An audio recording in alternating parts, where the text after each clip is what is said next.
Often overshadowed by its flashier, more iconic cousins that stole the spotlight, the real workhorse of German armor was the Panzer IV. Wherever German forces fought, the Panzer IV was there, from the scorching deserts of North Africa to the frozen wastelands of the Soviet Union and everywhere in between. Inside those steel hulls, young men were either forged into hardened veterans or reduced to charred remains. And if there was one thing they didn't lack, it was stories soaked in horror. So, where does the story of the Panzer IV actually begin? In January 1934, when Germany was still shackled by the Treaty of Versailles, military planners quietly drafted up specifications for a new medium tractor, a laughably transparent code name for what was actually a medium tank.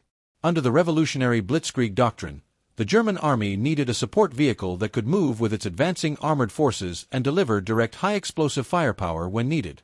The idea was a three-tier system. The Panzer I and II would focus on fighting enemy infantry, the Panzer III would take on other tanks with its 37mm gun, and the Panzer IV, then referred to as an accompanying vehicle, would fill the firepower gap with its short-barreled 75mm howitzer-like cannon, bringing explosive support wherever it was needed most. Because of the limitations of Germany's early war industry, the designers opted for something practical and relatively simple to build, and so, production of the Panzer IV Model A began. This initial version was far from the fearsome machine it would later become.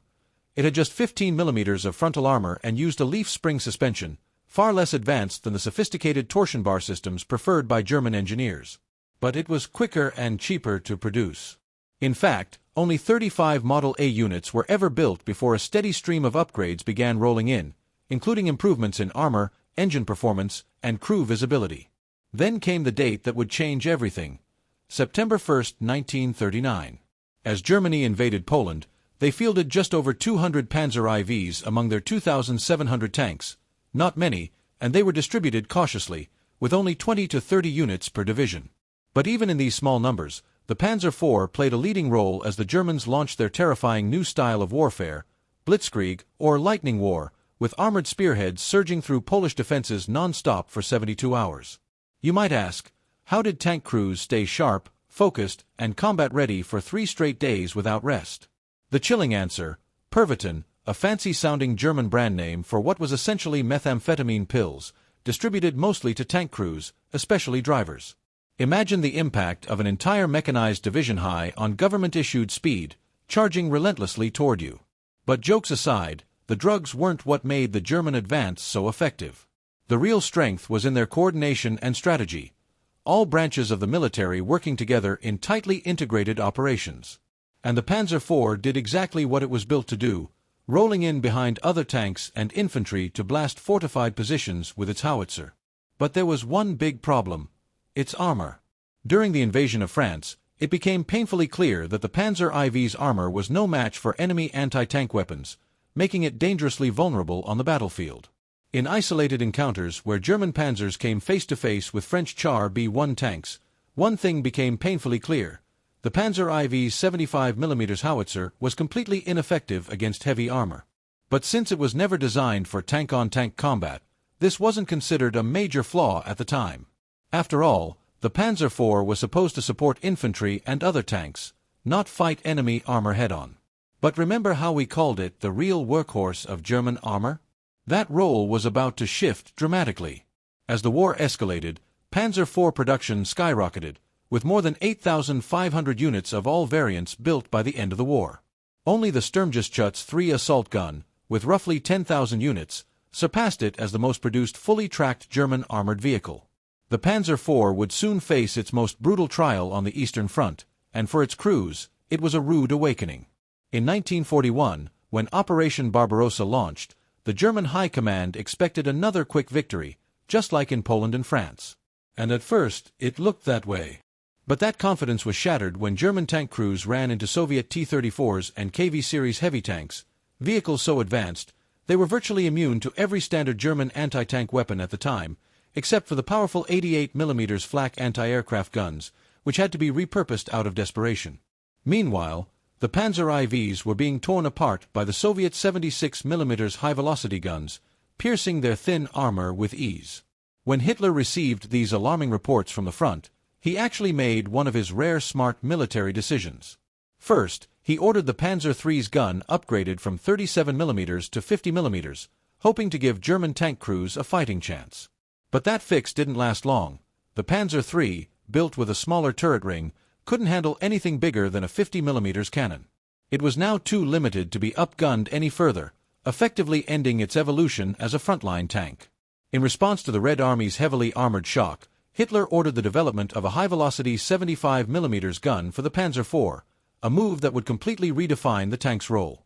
Thanks to its turret ring being 12 inches larger than that of the Panzer III, the Panzer IV could accommodate this bigger, more powerful weapon. The result was the F2 variant, equipped with a fearsome version of the famed 7.5 cm Pak-40 anti-tank gun, now capable of penetrating 77mm of armor at 1,800 meters. This upgrade transformed the Panzer IV from a support vehicle into something entirely different. It was no longer an artillery on tracks. It had become a frontline tank killer, a proper battle tank meant to go head-to-head with enemy armor. But what did that mean for the crews? These men had been trained to lob high explosives from a distance, not to duel it out in deadly cat-and-mouse fights with enemy tanks. Now, overnight, they were suddenly expected to take on some of the most dangerous roles on the battlefield. Sure, for those lucky enough to serve in the newer variants, there was some relief. They finally had a weapon that could take on Soviet T-34s and KV-1s with a real chance of survival. But that relief came with a cost. They were now being thrust into even more hazardous missions, regularly ordered to fight tanks head-on. And there would be no shortage of tank battles across the Eastern Front, Western Europe, and North Africa. Germany did try to field a better medium tank, the Panther, designed from scratch to counter the T-34. It featured sloped armor and one of the most effective anti-tank guns of the entire war. It was meant to replace the Panzer IV entirely in the medium tank role. But in their desperation to field the Panther quickly for the Battle of Kursk, the Germans rushed it into production, and many of its flaws weren't discovered until it was already in combat.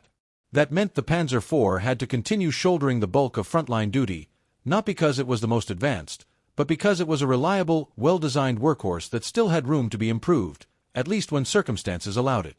To keep the Panzer IV relevant as the war evolved, German engineers added a 30mm armor plate directly over its existing 50mm frontal hull armor, significantly improving its survivability.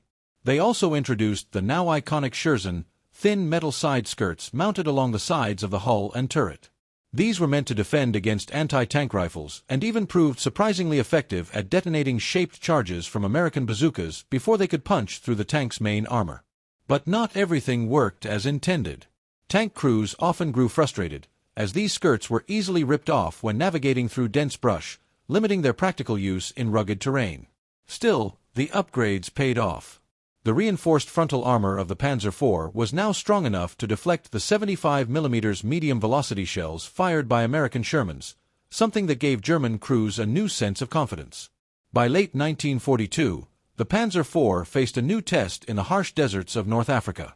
The upgraded F2 and G variants became so feared by the British that they earned the nickname Panzer IV Specials.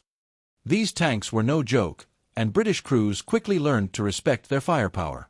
One dramatic example came at Kasserine Pass in February 1943, where Panzer IV Specials destroyed over 20 cubic meters Grants and early model Shermans, while suffering only minimal losses. Thanks to the longer L/48 gun, the Panzer IV could pierce a Sherman's front armor at over 1,000 meters. In contrast, the Sherman's 75mm gun had to close to within 500 meters to even have a chance of penetrating the Panzer IV's up-armored glacis plate, a dangerous game of chicken that often ended badly for the Allies. But superior firepower wasn't the only thing North African crews had to worry about. Combat in the desert pushed both men and machines to their limits. The Panzer IV was no exception. Extreme heat by day, freezing cold by night, and constant sand and flies turned every operation into a battle of endurance. Temperatures inside the tank often soared past 50 degrees Celsius 122 degrees Fahrenheit, making the metal interior unbearable to touch and the air almost impossible to breathe. Crews were drenched in sweat, surrounded by ammunition, grease, and the stench of each other, fighting not just the enemy, but the brutal environment itself.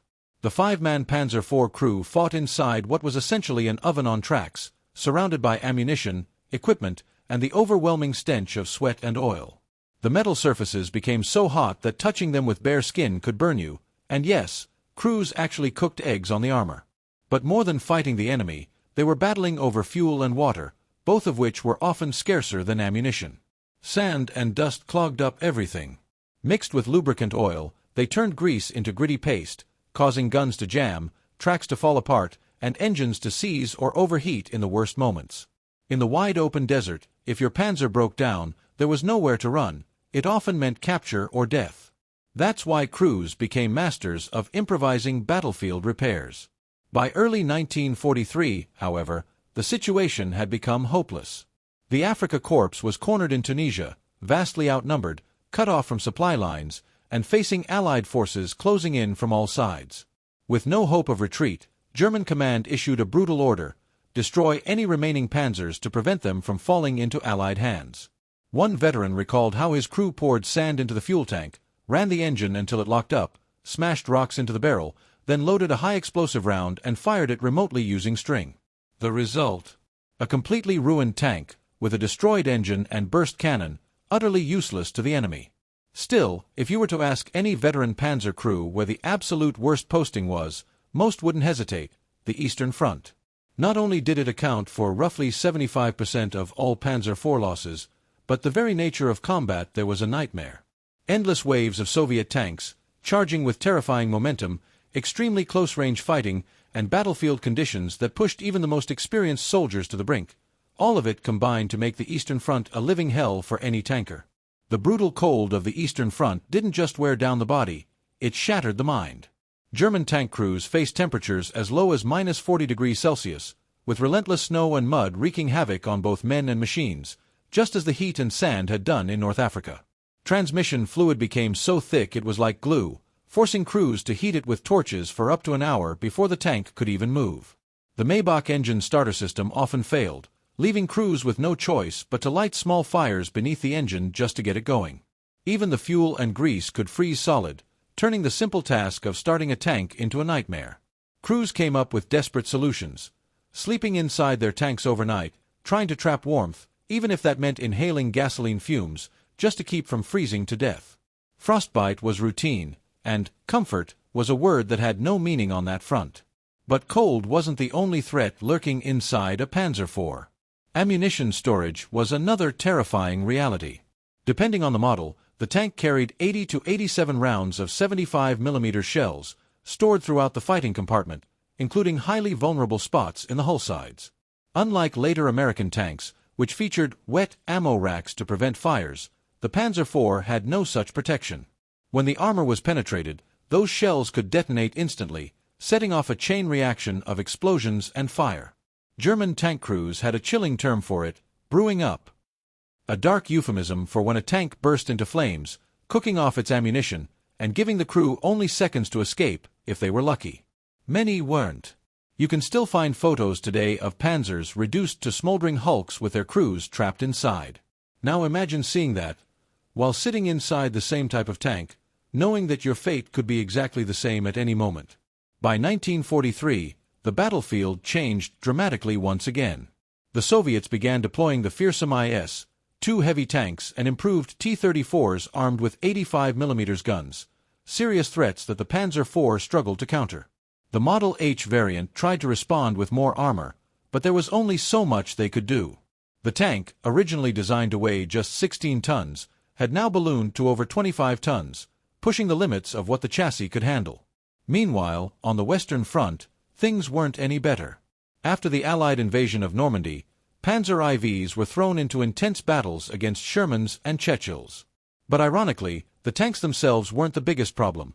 What really devastated German armor was the overwhelming Allied artillery, infantry-carried anti-tank weapons, and airstrikes from fighter bombers.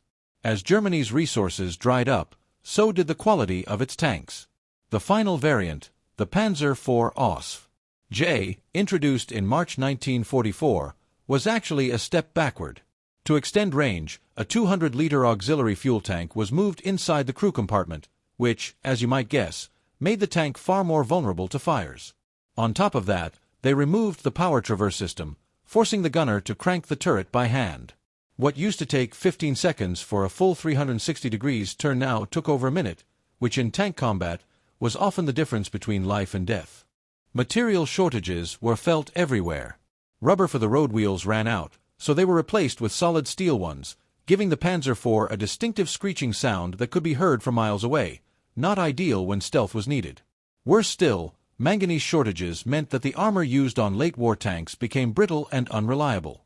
Even paint was in such short supply that only the upper half of the fighting compartment was painted white for visibility, while the rest of the tank was left with nothing but basic anti-rust primer. As Allied bombing campaigns relentlessly targeted German industry, factories were devastated, and the production of spare parts slowed to a trickle. The shortage was so severe that maintenance crews had no choice but to cannibalize damaged or abandoned tanks just to keep others running.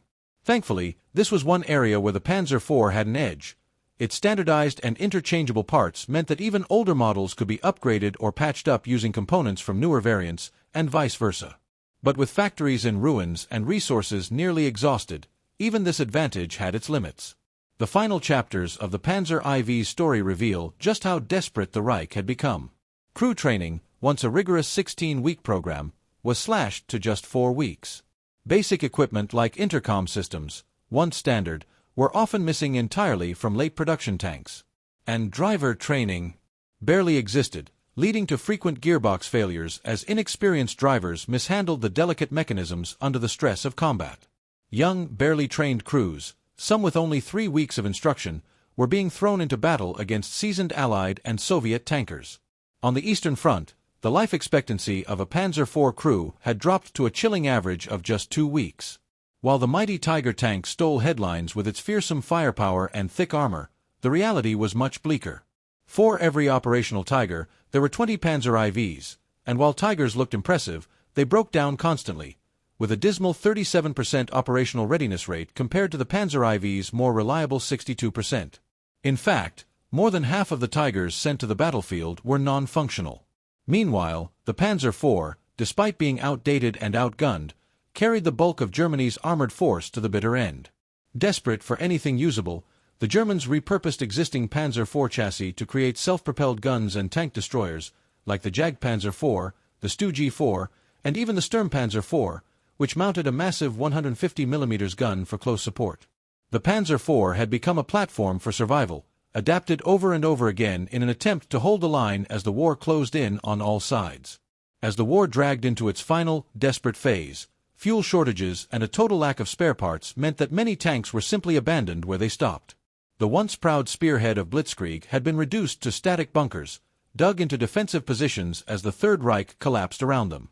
And yet, incredibly, the Panzer IV's story didn't end with Germany's surrender. Over 300 Panzer IVs had been supplied to Germany's wartime allies, and many survived long after 1945. In fact, the tanks saw combat one last time when Syria deployed them against Israel in 1967, during the opening stages of the Six-Day War. It was a remarkable finale to a combat career that began in 1936 with a tank meant to support infantry, and ended 3 decades later in the Middle East. Today, only 29 Panzer IVs are known to survive in museums around the world, the final echoes of a machine that had once helped reshape modern warfare. And when you stand in front of one of these battle-worn veterans, try to remember, they weren't just machines. They were home, tight, suffocating, often hellish homes, to 5 young men who lived, fought, and all too often died inside those cramped steel boxes. What remains isn't just a relic of metal and rust, but a silent monument to the human cost of war.